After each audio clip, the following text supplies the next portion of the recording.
आइए आज आप सब सुनेंगे श्रावण मास शुक्ल पक्ष में शनि प्रदोष व्रत की कथा। इस बार श्रावण मास शुक्ल पक्ष में 17 अगस्त 2024 दिन शनिवार को प्रदोष का व्रत धारण किया जा रहा है। त्रयोदशी तिथि प्रारंभ समय 17 अगस्त 2024 दिन शनिवार सुबह 8:07 और त्रयोदशी तिथि की समाप्ति 18 अगस्त 2024 दिन रविवार को सुबह 5:52 पे त्रयोदशी तिथि की समाप्ति है। इस व्रत को प्रदोष व्यापिनी ली जाती है। इस कारण से 17 अगस्त को सभी भक्तजन व्रत धारण करेंगे। 17 अगस्त को प्रदोष काल पूजन का समय शाम 5:31 से शाम 7:31 तक होगा। प्रत्येक माह के कृष्ण पक्ष और शुक्ल पक्ष की त्रयोदशी तिथि के दिन जब भी प्रदोष काल का समय प्राप्त होता है, उस दिन प्रदोष व्रत को धारण किया जाता है और जिस दिन भी प्रदोष का व्रत पड़ता है उस दिन के नाम से उसे जाना जाता है और उस दिन के प्रदोष व्रत का अपना विशेष महत्व माना गया है। शनिवार के दिन जब भी प्रदोष का व्रत पड़ता है तो इसे शनि प्रदोष व्रत के नाम से जाना जाता है। इस व्रत को धारण करने से संतान इच्छुक भक्तों को संतान लाभ की प्राप्ति होती है। प्रदोष व्रत को धारण करने से 100 गायों को दान करने के समान पुण्य फलों की प्राप्ति होती है। यह सभी प्रकार के पापों को नष्ट करता है तथा भगवान शिव जी की प्रीति बढ़ाने वाला यह उत्तम व्रत माना गया है। वैसे ही श्रावण का महीना जो कि भगवान शिव को अति प्रिय होता है, श्रावण के महीने में भगवान शिव जी का पूजन करना, अभिषेक करना, इन सबों का विशेष महत्व होता है। वहीं पे इस बार शनिवार के दिन प्रदोष का व्रत है तो इस दिन भगवान का पूरे विधि विधान के साथ पूजन करें। इस दिन प्रदोष व्रत में जो कि सुबह उठ करके नित्य क्रियाओं से निवृत्त होकर के गंगा नदी में या घर के नहाने के पानी में थोड़ा सा गंगा जल मिला करके स्नान करना चाहिए। शुद्ध वस्त्र धारण करना चाहिए। भगवान शिव जी से अपने व्रत की पूर्णता के लिए प्रार्थना करनी चाहिए कि हे भगवान भोलेनाथ, हे माता पार्वती, आज मैं प्रदोष का व्रत धारण करने जा रहा हूँ या करने जा रही हूँ। इस प्रकार से प्रार्थना करें कि यह व्रत मेरा निर्विघ्न पूरा हो, हमें पुण्य फलों की प्राप्ति हो, हमारे सभी प्रकार के पाप और ताप नष्ट हों। आपके मन में जो भी इच्छा हो, जो भी कामना हो, वह भगवान शिव जी से कहें और इस दिन भगवान शिव जी का सुबह और शाम के वक्त पूरे विधि विधान के साथ पूजन करना चाहिए। प्रदोष व्रत में विशेष प्रकार से प्रदोष काल के समय में भगवान शिव जी का पूजन किया जाता है। प्रदोष काल का समय सूर्यास्त से 1 घंटे पहले और 1 घंटे बाद तक के बीच का जो समय होता है, यह समय प्रदोष काल का होता है।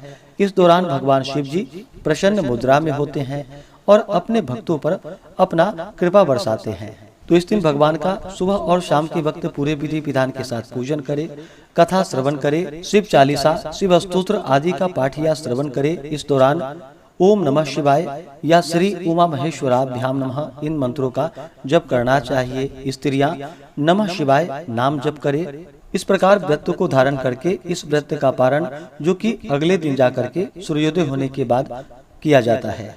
तो आइए सुनते हैं शनि प्रदोष व्रत की कथा। तो सबसे पहले भगवान शिव जी का ध्यान करते हैं, इसके बाद कथा को श्रवण करेंगे। तो बोलिए प्रेम से भगवान भोलेनाथ की जय, माता पार्वती की जय, सर्वदेवी देवता की जय। ओम ध्यायेत नित्यं महेशं रजत गिरिनिभं चारुचंद्रावतंसं रत्नाकल्पोज्वलांगं परशुमृगवराभीतिहस्तं प्रसन्नं पद्मासीनं समन्तात् अस्तुतमवर्ग्नैर्व्याघ्रकृतिं वशानं विश्वाद्यं विश्वबीजं निखिल भयहरं पंचवक्त्रं त्रिनेत्रं। ओम नमः शिवाय। शनि प्रदोष व्रत कथा के अनुसार एक बार गर्गाचार्य जी ने कहा कि हे महामते, आपने शिव शंकर को प्रसन्न करने हेतु समस्त प्रदोष व्रत का वर्णन किया। अब हम शनि प्रदोष व्रत की विधि सुनने की इच्छा रखते हैं, सो कृपा करके सुनाइए। सूत जी बोले कि हे ऋषियों, निश्चित रूप से आपका शिव पार्वती के चरणों में अत्यंत प्रेम है। मैं आपको शनि त्रयोदशी के व्रत की विधि बतलाता हूँ, सो ध्यान से सुनिए।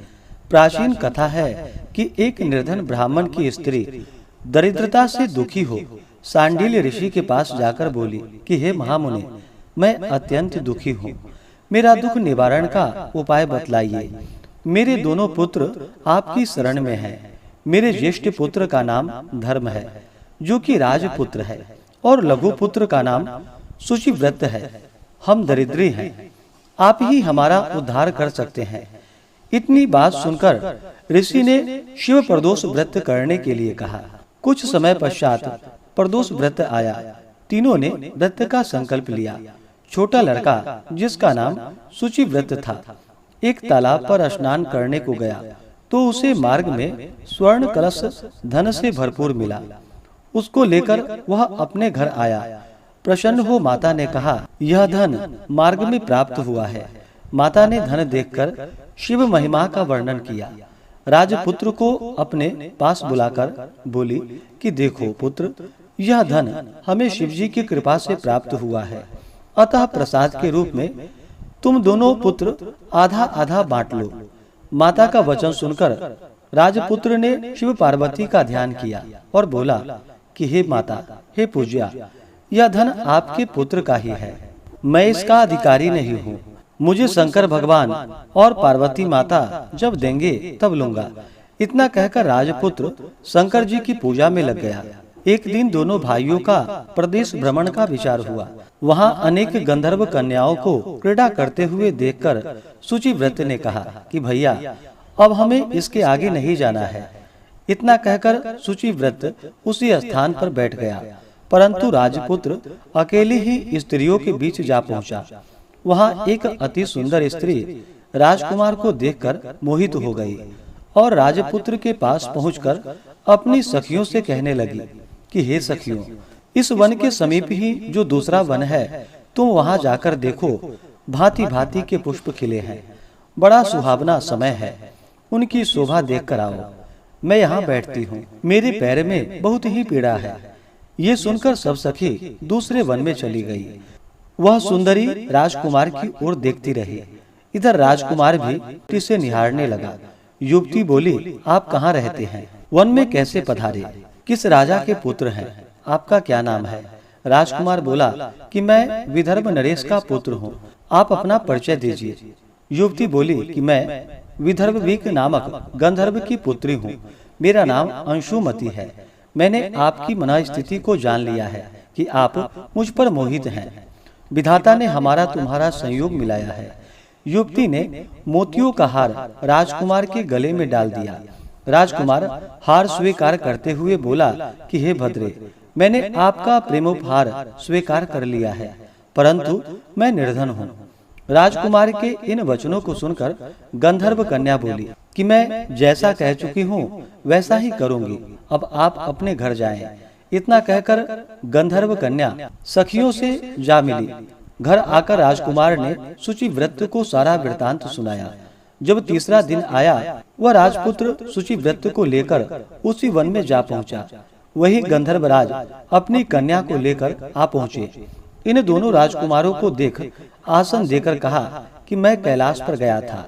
वहां शंकर जी ने मुझसे कहा कि धर्मगुप्त नाम का राजपुत्र है, जो इस समय राज्य विहीन और निर्धन है, मेरा परम भक्त है। हे गंधर्वराज, तुम उसकी सहायता करो। मैं महादेव जी की आज्ञा से इस कन्या को आपके पास लाया हूँ, आप इसका निर्वाह करें। मैं आपकी सहायता कर राजगद्दी पर बिठा दूंगा। इस प्रकार कहकर गंधर्वराज ने कन्या का विधिवत विवाह कर दिया। विशेष धन और सुंदर गंधर्व कन्या को पाकर राजकुमार अति प्रसन्न हुआ। भगवत कृपा से अपने शत्रुओं का दमन करके राज्य का सुख भोगने लगा। इस प्रकार से जो भी भक्त सच्ची श्रद्धा के साथ, नियम और निष्ठा के साथ प्रदोष का व्रत धारण करते हैं, तो भगवान शिव जी अपने भक्तों के सभी प्रकार के मनोरथ की सिद्धि करते हैं। तो बोलिए प्रेम से भगवान भोलेनाथ की जय, माता पार्वती की जय, सर्वदेवी देवता की जय। प्रदोष का व्रत कम से कम 11 या 26 त्रयोदशी का व्रत धारण करना चाहिए। इसके बाद व्रत का उद्यापन करना चाहिए। कार्य सिद्ध होने पर त्रयोदशी व्रत का उद्यापन करे। एक दिन पूर्व गणेश पूजन करे। घर में अथवा मंदिर में नृत्य कीर्तन द्वारा रात्रि को जागरण करे। प्रातः होते ही स्नान आदि से निवृत्त हो रंगीन पद्म पुष्प रोली से मंडप बनाकर उसमें शिव पार्वती की प्रतिमा स्थापित कर पूजन करे। हवन करते समय ओम शाम्ब सदा शिवाय नमः मंत्र से 108 बार खीर की आहुति दे। हवन के बाद आरती व शांति पाठ करके 2 ब्राह्मणों को भोजन कराकर दक्षिणा दे और उनसे आशीर्वाद ले कि आपका व्रत सफल हो। यह वचन दोनों ब्राह्मणों से कहें। जो स्त्री पुरुष इस विधि विधान से व्रत करके उद्यापन करते हैं उनकी सभी मनोकामनाएं पूर्ण होती है और वे मोक्ष को भी प्राप्त होते हैं। ऐसा स्कंद पुराण में कहा गया है। त्रयोदशी प्रदोष व्रत के बारे में बतलाया गया है। इस व्रत को करने वाला मनुष्य सदा सुखी रहता है। उसके संपूर्ण पापों का नाश इस व्रत से हो जाता है। इस व्रत के करने से विधवा स्त्रियों को धर्म की प्राप्ति होती है और सुहागन नारियों का सुहाग अटल होता है। बंदी कारागार से छूट जाते हैं। जो स्त्री पुरुष जिस कामना को लेकर के इस व्रत को करते हैं उनकी सभी कामनाएं देवादिदेव महादेव जी पूरी करते हैं। सूत जी कहते हैं कि त्रयोदशी का व्रत करने वालों को 100 गायों के दान का फल प्राप्त होता है। इस व्रत को जो विधि विधान से करता है उसके सभी दुख व कष्ट दूर हो जाते हैं। तो आशा करता हूँ कि यह जानकारी आपको अच्छा लगा हो। ऐसे ही ज्ञानवर्धक जानकारियाँ प्राप्त करते रहने के लिए, व्रत पूजा के बारे में जानने के लिए, कथा को सुनने के लिए चैनल पे अगर आप पहली बार आए हैं तो चैनल को लाल बटन दबा करके सब्सक्राइब करें। साथ में बेल आइकन घंटी को दबाएं ताकि आने वाली वीडियो का नोटिफिकेशन आपको समय से मिलता रहे।